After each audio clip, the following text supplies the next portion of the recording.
여러분 안녕하십니까? 뉴스 더 개벽입니다. 세계 곳곳에서 발생한 개벽 뉴스를 알려드립니다.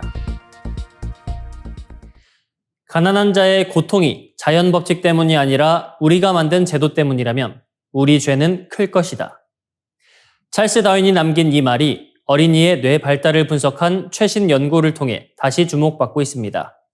아이의 뇌 기능과 구조를 좌우하는 핵심 요인이 지능지수, 즉 IQ가 아니라 부모의 소득과 교육 수준, 주거 환경 같은 사회 경제적 조건이라는 연구 결과가 나왔습니다. 미국 워싱턴대를 중심으로 한 공동연구진은 9세에서 10세 어린이 수천 명의 자료를 분석해 국제학술지 사이언스에 발표했습니다.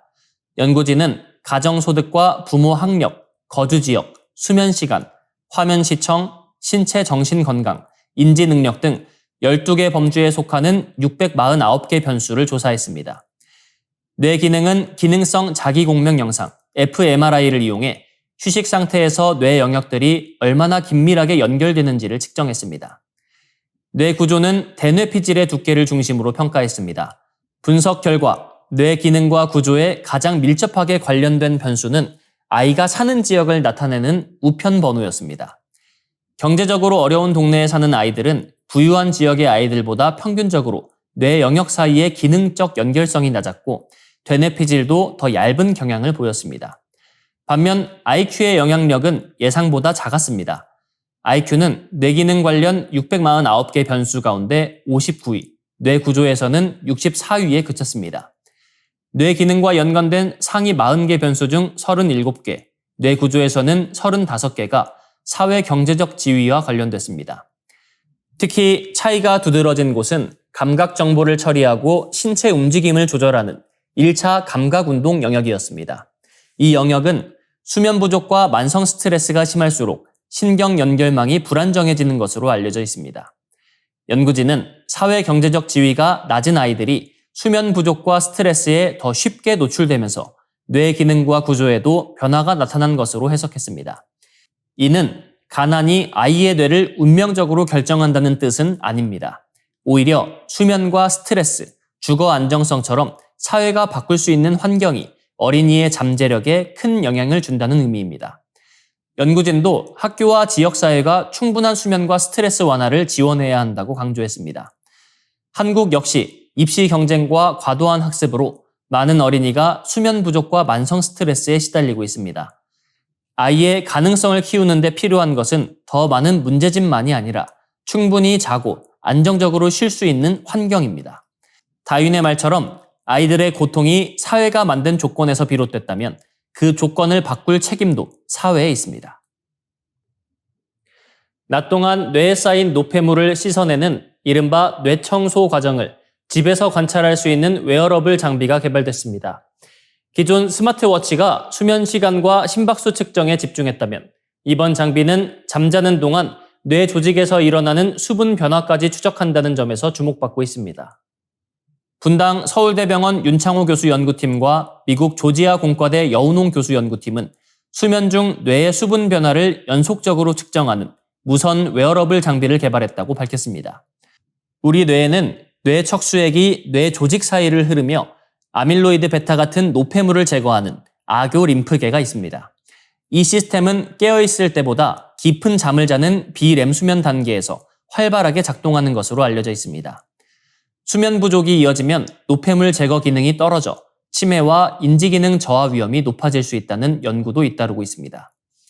하지만 지금까지 뇌 척수액과 뇌 수분의 움직임을 확인하려면 자기 공명 영상, MRI 같은 대형 장비가 필요했습니다. 검사실이라는 낯선 환경에서 한정된 시간만 측정할 수 있어 평소 집에서 자는 동안 뇌의 변화를 반복적으로 관찰하기는 어려웠습니다. 연구팀이 개발한 장비는 이마에 붙이는 무선 근적외선 분광 웨어러블 기기입니다. 근적외선을 뇌 조직에 비춘 뒤 빛이 흡수되는 정도를 분석해 수분과 혈류 변화를 측정합니다. 피부에 밀착되는 유연한 소재로 제작돼 잠을 방해하지 않고 밤새 데이터를 수집할 수 있습니다. 연구팀은 건강한 성인 4명을 대상으로 가정에서 모두 16차례 야간 측정을 진행했습니다. 뇌파와 안구 운동으로 수면 단계를 확인한 결과 깨어있거나 렘 수면 상태에서 깊은 비렘 수면 상태로 넘어갈 때 뇌 수분 신호가 증가했습니다. 반대로 비램수면에서 램수면으로 전환될 때는 신호가 감소했습니다. 이 변화는 뇌파로 확인한 수면 단계의 전환 시점과 거의 동시에 나타났습니다. 장비는 뇌 수분뿐 아니라 호흡과 심장 박동의 변화도 포착했습니다.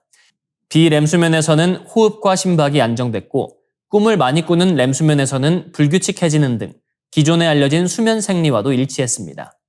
연구진은 앞으로 수면 무호흡증 치료나 불면증 인지 행동 치료가 뇌의 노폐물 제거 과정에 어떤 영향을 미치는지 연구할 계획입니다.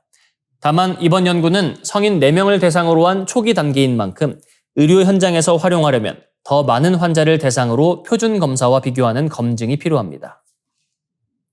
중국 남부 광시 장족 자치구를 강타한 기록적인 폭우가 대규모 인명피해와 함께 동물들의 집단 탈출 사태까지 불러왔습니다. 태풍 마이삭이 몰고 온 집중호우로 헝저우시 류란저수지 제방이 무너지면서 거센 물살이 인근 마을과 축산 사육시설을 덮쳤습니다. 광시 지역에서는 수십 명이 숨지고 실종됐으며 주민 약 13만 명이 긴급 대피한 것으로 집계됐습니다. 홍수로 뱀 양식장이 파손되면서 코브라와 킹레스네이크, 물뱀 등 800마리에서 900마리가 주변 마을로 탈출했습니다. 독이 없는 뱀이 다수인 것으로 전해졌지만 코브라 등 독사도 섞여 있어 주민들의 불안이 커지고 있습니다. 당국은 그물과 전기 충격 장비를 갖춘 포획팀을 투입하고 주민들에게 직접 뱀을 잡지 말라고 경고했습니다. 뱀에 물린 주민과 사망자까지 발생하면서 병원에는 해독제가 추가 배치됐습니다. 축산 농가의 피해도 막대합니다. 한 대형 양돈장에서는 돼지 16,000마리가 떠내려가 5천만 위안, 우리 돈 100억 원이 넘는 피해가 발생한 것으로 전해졌습니다. 주민들은 집게가 달린 굴착기를 이용해 물살에 떠밀려오는 돼지를 한 마리씩 구조했지만 살아남은 돼지는 극히 일부에 불과했습니다. 인근 구이향의 동물원에서도 얼룩말과 사슴, 알파카, 타조 등 100마리가 넘는 동물이 사라졌습니다. 사자 3마리는 탈출할 경우 주민을 공격할 수 있다는 우려 때문에 우리에 갇힌 채 익사한 것으로 전해졌습니다. 도로와 통신망이 끊긴 지역에서는 대형 운송 드론이 구호품을 나르고 고립된 주민을 옮기는 구조 작업에 투입됐습니다.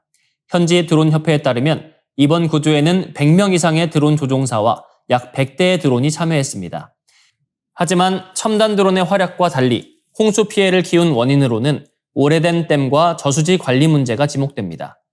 1950년대 말 건설된 류란 저수지는 노후화와 균열 때문에 약 841억 원을 들여 보강 공사를 마쳤고 당국은 100년 빈도의 홍수도 견딜 수 있다고 홍보했습니다.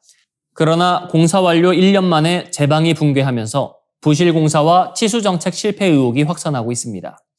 이번 재난은 예측하기 어려워진 극한 호우와 수십 년 된 농촌 수리시설의 취약성이 동시에 드러난 사건입니다. 홍수가 물러난 뒤에도 가축 사체와 오염된 물로 인한 전염병, 탈출 동물의 주민 공격 가능성 등 2차 피해에 대한 우려가 이어지고 있습니다. 북한이 러시아군이 사용하는 포병 탄약의 최대 40%를 공급하며 우크라이나 전쟁을 떠받치는 핵심 무기 공급국으로 부상했다는 분석이 나왔습니다. 우크라이나 군사정보국 HUR은 북한이 현재 러시아군 포병 탄약 수요의 약 25에서 40%를 담당하고 있다고 밝혔습니다. 북한의 지원이 단순한 무기 거래를 넘어 러시아의 장기적인 전쟁 수행 능력을 유지하는 핵심 요소가 됐다는 평가입니다. HUR에 따르면 북한은 2023년 6월 이후 러시아에 KN-23과 KN-24 단거리 탄도미사일 100여 기와 이동식 발사대를 제공했습니다. 이 가운데 최소 80기는 이미 우크라이나 전장에서 사용된 것으로 파악됐습니다. 실전 운용이 계속되면서 북한산 미사일의 명중률도 점차 향상되고 있는 것으로 분석됐습니다. 포병 전력 지원 규모도 상당합니다. 북한은 170mm 자주포와 240mm 방사포, 견인포와 로켓 발사기 등 600문이 넘는 무기 체계를 러시아에 전달한 것으로 조사됐습니다. 박격포탄과 전차포탄, 로켓탄, 대전차 유도미사일 등을 포함한 북한산 탄약 공급량도 700만 발을 넘어선 것으로 추정됐습니다.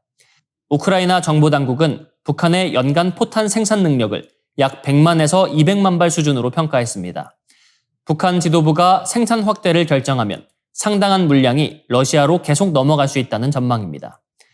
무기 수송에는 북한 나진항과 러시아 극동지역 항구를 연결하는 선박과 철도망이 동원되고 있는 것으로 알려졌습니다. 다만 러시아가 드론이나 미사일을 생산할 때 북한산 첨단 부품을 사용하고 있다는 증거는 아직 확인되지 않았습니다. 북러 협력이 완제품과 탄약 공급을 중심으로 진행되고 있다는 의미입니다. 더 큰 문제는 우크라이나 전쟁이 북한 무기의 거대한 실험장이 되고 있다는 점입니다. 북한은 러시아에 무기를 공급해 외화와 에너지, 군사 기술을 확보하는 동시에 미사일의 실제 성능과 약점을 점검할 수 있습니다. 러시아로부터 정밀 유도와 방공, 위성 관련 기술이 이전될 경우 북한의 핵미사일 능력이 더욱 고도화될 가능성도 제기됩니다. 북한산 포탄이 러시아군 화력의 최대 40%를 차지한다는 평가는 북러 군사 협력이 일시적인 거래 단계를 넘어 장기적인 전략 동맹으로 변화하고 있음을 보여줍니다. 우크라이나 전장에서 축적된 기술과 경험이 다시 한반도로 돌아올 수 있다는 점에서 한국의 안보에도 직접적인 위협이 되고 있습니다. 이상으로 뉴스 더 개벽 마치겠습니다. 시청해주셔서 고맙습니다.